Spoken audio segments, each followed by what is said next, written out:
Mga bay, hapit na sad ang ting bakasyon tungod sa Holy Week pero nagkadaghan daw ang mga nabiktima aning tourist scams sa probinsya sa Cebu.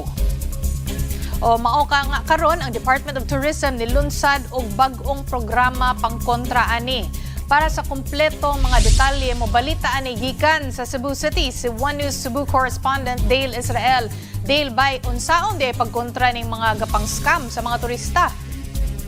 May hapon di at gilunsad sa Department of Tourism Region 7 ang Turista Iwas Scam Program. Gituyo kini aron batukan ang nakadaghan nga kaso sa pagpangilad sa mga turista, labi na sa mga online booking sa mga hotel, resort sa Cebu o Bohol. Sumala sa mga report gikan sa mga hotel resort, dako na ang problema nga nadala sa mga scam o faking bookings nga nakaapekto dili lang sa mga turista kon apil sab ang mga negosyo sa turismo. Base sa datos, maabot sa 26 ka mga establishmento ang naapektuhan sa mga scam gikan sa milabay nga tuig hangtod karong Marso. Adunay 198 ka mga insidente sa scam ug miabot sa 1.22 million pesos ang kwarta nga nakuha gikan sa mga scammers. Tumong sa programa nga mapugngan o paminusan ang ingon nga nga mga insidente, apil na ang pagtubag sa mga kaso sa impersonation o pagpakaaron ingnon sa mga lehitimong negosyo online. Gipasiugda sa mga otoridad nga importante ang pagpalig-on sa pagsalig sa mga consumers sa opisyal o lehitimong online platforms. Usa sa pinaka-epektibo paagi aron patukan ang pangilan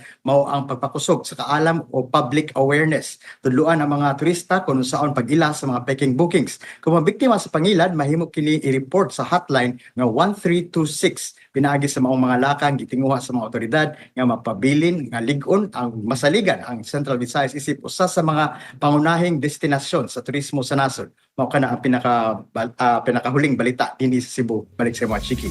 Daghan kayong salamat bay ha. Mauto si Dale Israel gikan sa One News Cebu.